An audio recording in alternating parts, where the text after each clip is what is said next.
В Северо-Осетинской государственной медицинской академии прошел форум волонтеров-медиков. Участие в мероприятии приняли волонтеры-координаторы региональных отделений и представители Министерств здравоохранения Северо-Кавказских республик.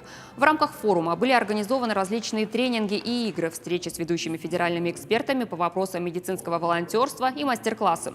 Как отметил председатель общественного движения «Волонтеры-медики» Павел Савчук, на сегодняшний день в рядах волонтеров более 10 миллионов человек и примерно столько же желающих стать добровольцами. Я уверен, что сегодня у ребят будет очень много идей, они очень много узнают, потому что приехало достаточно внушительное количество спикеров, федеральных экспертов, цель которых – развить компетенции ребят и рассказать им что-то интересное и новое для того, чтобы они, вернувшись в свои регионы, смогли зарядить другим этим оптимизмом, этим духом медицинского волонтерства и любовью к людям.